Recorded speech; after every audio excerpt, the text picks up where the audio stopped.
Singing in the bathtub, singing all alone, tearing out a tonsil just like a baritone.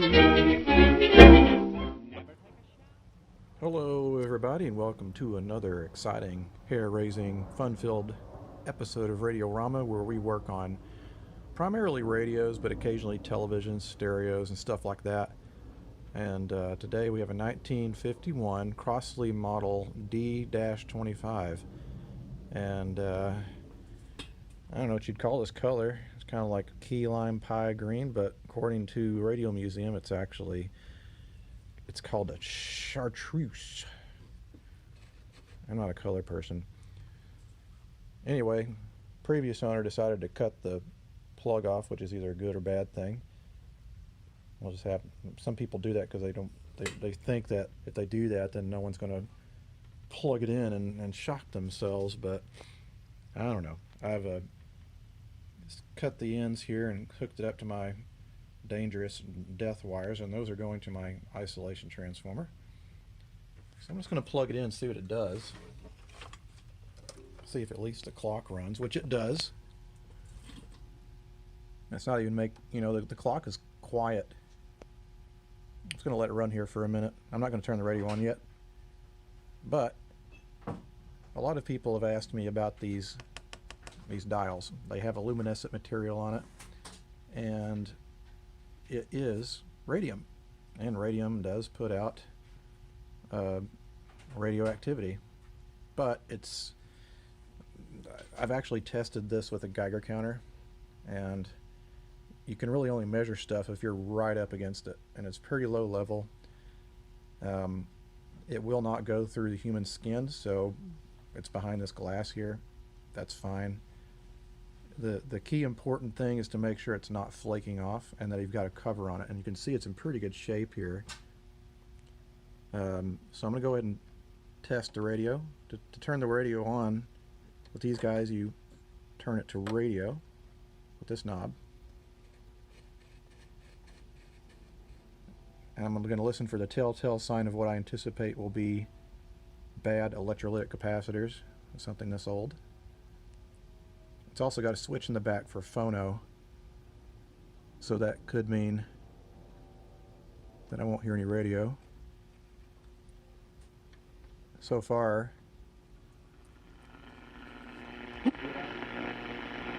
Monday to Friday program. Actually, it works fine. I'm not going to let it play much more than that because I don't know what's going on inside. It's generally not a good idea to play vintage electronics for any length of time unless you've seen the chassis and what's going on inside. This could have been worked on 1951. That's long enough ago where the Electrolytics should have given up the ghost a very long time ago. But we'll see. We're going to take the back off and scoot the chassis out. Okay, so I got the back off here, and as soon as I took the back off, it just smells like cigarettes. Everyone smoked back then, but whoever on this must have smoked like a chimney because it stinks to high heaven. It's just a typical 5-tube set with probably a 35W4, a 50C5. Then we've got probably a 12BA6 and a 12BE6 and a 12SQ7. Now, before I do anything else, this type of antenna is notorious for shorting because what they do is they come loose like this. And to keep that from getting worse, I'm going to glue it down with some hot glue. Just glob it on there. The other thing that you have to do when you take the chassis out is you need to disconnect the clock. And the way you do that is you remove this cover back here and you lift it up, and you've got color-coded dots representing the colored wires that go down into these clips here. Clearly, they could not do this for consumers today because consumers would probably hook up the wires wrong and burn their house down or something. But that's how you do it. So we're going to wait for the hot glue gun to warm up, and they're just going to go over this whole thing to glue that back down to keep it from moving around and possibly shorting. Okay, so I've got this all secured. Yes, I know it's not the world's most attractive job, but whatever. It's not going to come apart now.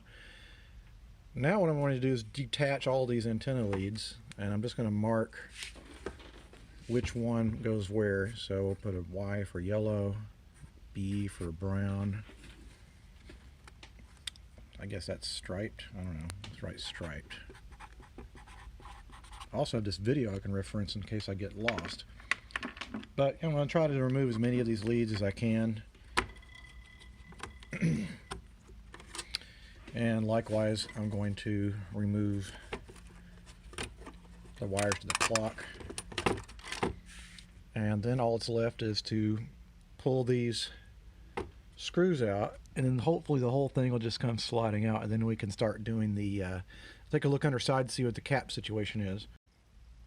So now I've pulled the chassis out of the cabinet, and what you have to do, it's kind of a little tricky thing to get them out of the cabinet, because this power outlet kind of sticks out the side a little bit, and it makes it hard to pull out. So you've got to loosen this bolt and push it back and then pull it out.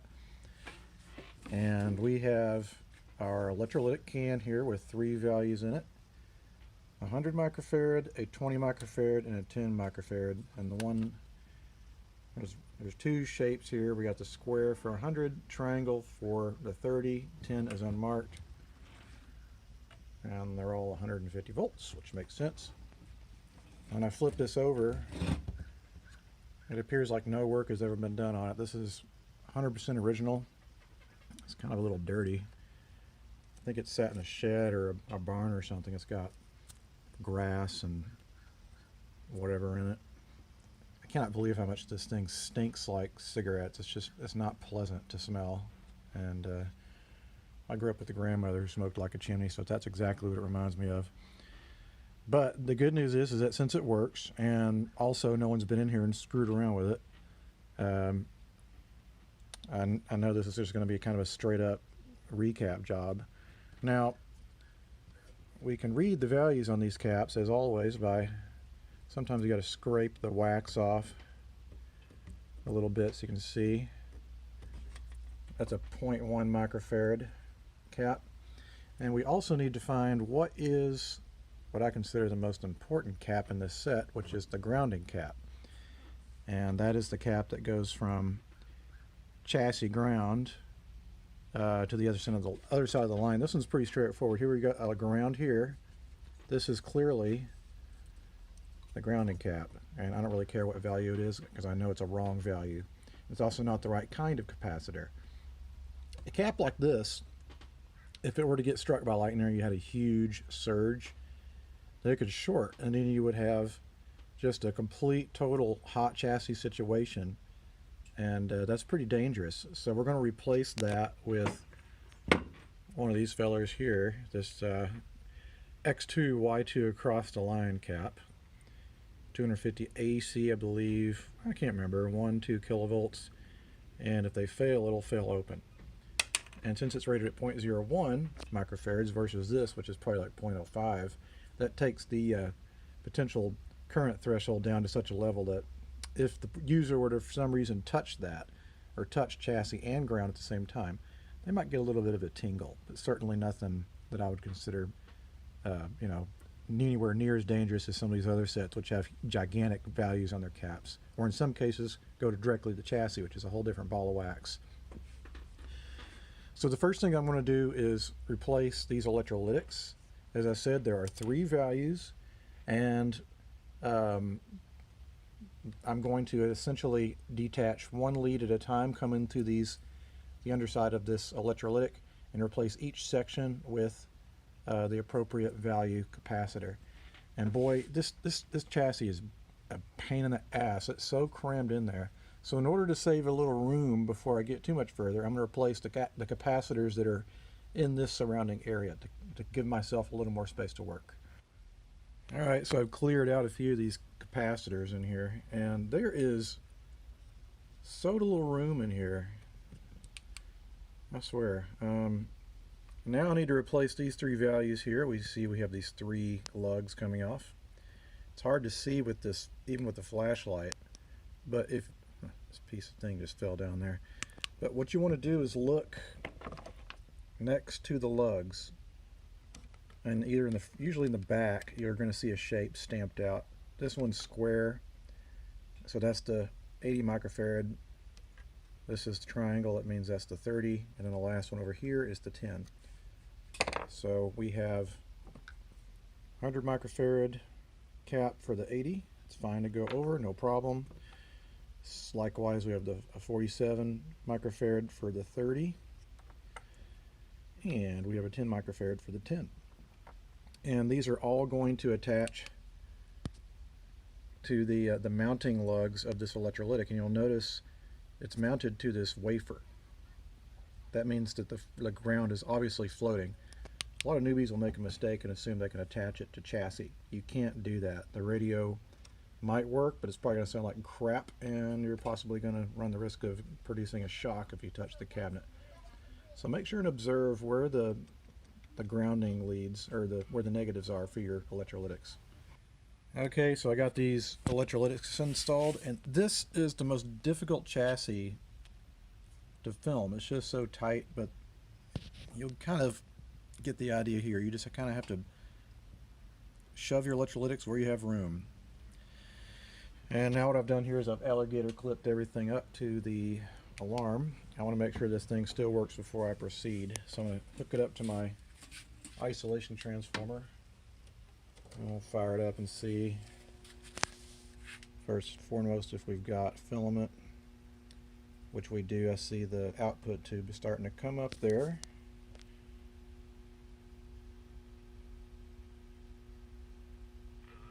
That's what they should do. Any of these idiot fans do something stupid like that, they shouldn't be able to go to these games. They shouldn't be able to go to any games, period. Now, how successful will they be in keeping this guy? That's the other question. Is it enforceable, really? I'm not really happy with how that speaker sounds. Oh no. Got a rubbing speaker here, and it's a little more difficult with guys like these where you have the speaker as kind of an integrated unit. So what I'm hoping is that I can take all this apart, and maybe tomorrow I'll go over and see if I can find a replacement speaker. But I don't think I'm going to be able to get this to work right. But the good news is the set still works. The hardest part of the job is now done. We have all the electrolytics replaced. Now I'm just going to clean out the rest of these, replace the rest of the capacitors, and then do some cleanup and lubrication of all the moving parts.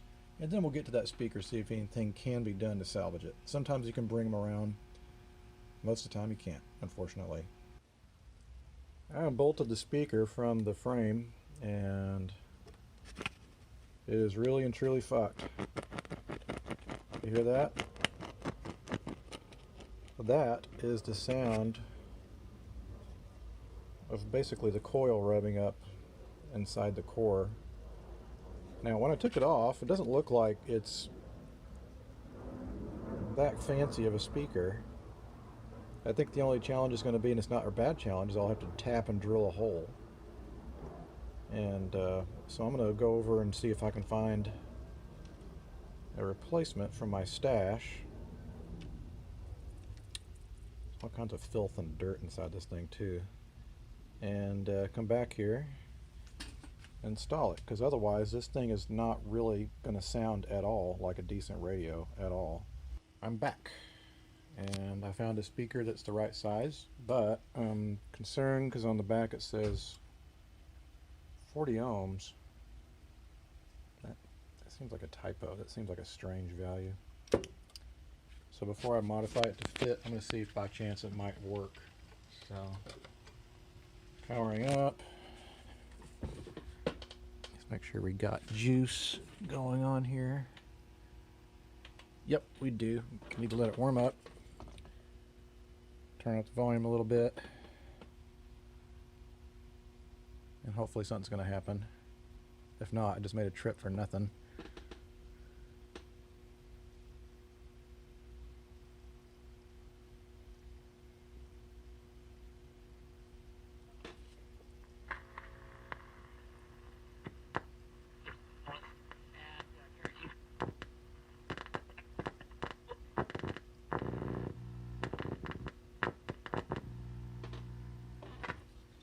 The antenna's fucked up here. Let's see.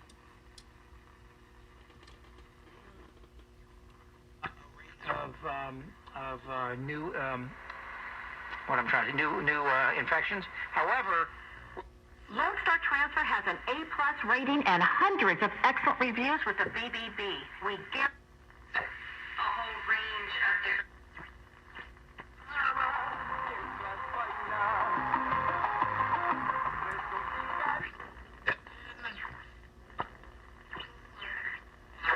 What you do has access to this kind of educational information. I think it's really important. Okay, that seems to work. Our controls are kind of dirty here, and we've got a lot of filth and dirt built up in the tuning condenser. But the good news is that it wakes. And I'm very happy about that because I don't have to go back over to the warehouse. But we can see it's very similar. I chose one that also has a kind of a squared back here. And I can do one of two things. I've done this, I've worked on these in the past. One way you can deal with this, the easy way, is just to glue the back of this onto the back of that, because all this is just a supporting member here, and if I use a good silicone glue, that'll stick really well, because we've already got these mounting holes down here. So now that we've got that situated, what I'm going to do is take this chassis out and clean it up a little bit out in the driveway. I think I'm going to disconnect this stupid antenna too, because I feel like I'm going to damage it if I keep on fiddling around with it like this. Okay, so I successfully transplanted this new speaker, and I'd say to the average person they'd have no idea that it was replaced. The ugly melted rubber shit is now gone, and I also lubricated this. It's a vernier tuning, meaning you get about 2 or 3 turns for every turn of the big pulley, so everything's working on that really well. And the last thing I'm going to do electrically is install an audio input. Now the set already has an input for a phonograph.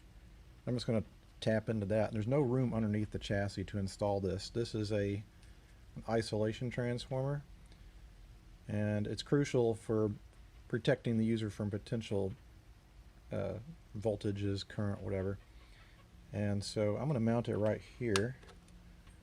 And how this works is that you run your primary to the top of the pot, which in this case is this wire that was going to the back of the set for the phono hookup, and then the other side goes to the bottom of, well, the secondary is your incoming 3.5 millimeter line jack, and we have to add a few more resistors, capacitors to that, but I'll show you when I get it installed. If you've seen some of my other videos, you're probably well familiar with how this works, but it's a neat way to add audio safely to a set and remove any sort of shock potential. Alrighty, so now we got this isolation transformer installed. What I've done here is this is the incoming audio line, and I've got a knot here because eventually it's going to go through a hole in the back, and that knot will prevent the user from yanking it out. And we got the right and the left channel going to these 2 100 ohm resistors, and that's the positive side. This way you get your true mono, because obviously this is not stereo, and the green wires are ground or negative. And then this lead goes to the bottom end of the pot, and then this goes to obviously the top end of the pot. So now electrically all it's left to do is do an assembly of it, but I think I'm going to put that aside because the case needs some work. It's pretty dirty, the paint's kind of dirty, kind of abraded, the metal's a little dirty, so it's just going to be a bunch of cleaning, and we'll get to that in just a minute. But in the meantime, the electronics work is now completed. Now it's time to move on to the cabinet, and what I did is I took all the trim off, because getting into these little details without being able to, you know, it's not going to happen. So everything's taken apart. I'm going to take this over to the sink and clean it up with a little mild detergent, and then I'll give this some car wax. That'll probably bring back the shine and clean up some of the filth. So this is the case after approximately 4 applications of good old-fashioned Caranuba car wax, and I'm pretty happy. I mean, yes, it's got scratches and stuff in it, but so what? It's a 60-year-old paint job. I also cleaned up the knobs, and one thing I noticed about all these guys is that they originally had a gold spray or a lacquer over the chrome to make it look gold, the knobs, it completely wears off. And most of it comes off of the dials as well. So what I generally do is I'll put them in a solution of ammonia, and this will very gently remove the rest of that lacquer.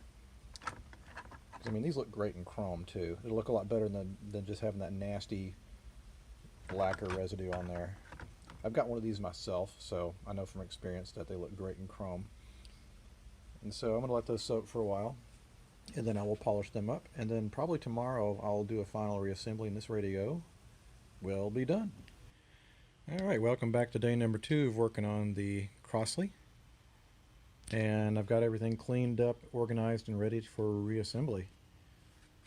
So I'm going to go ahead and do that, and hopefully everything will work, and we'll have this guy back together in a jiffy. Alright, it's all back together again. I've been having it play here for a little while, and it works as it should have from the factory. We've got our little phono / radio switch in the back, and we've got our line out running to my little Bluetooth thingy.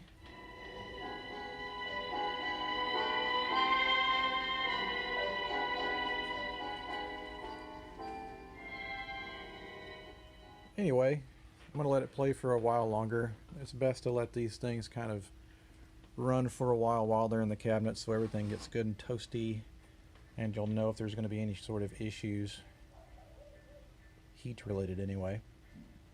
Anyhow, this one turned out nice. Hope you guys enjoyed watching. If you have any comments or questions, you can leave them down in the comments section below. And if you like this station, go ahead and press that like button. I know there's been a number of changes I've made recently, and maybe I'll describe them, what those changes were at some point. I do have some new camera and audio equipment coming in because a lot of people have, understandably complained about my audio and video quality. So I've got some real stuff coming in versus my phone, and I hope to make further improvements to this channel moving forward. Anyhow, thanks so much for watching, and until the next piece of broken down piece of electronic crap comes across my bench, I'll see you next time.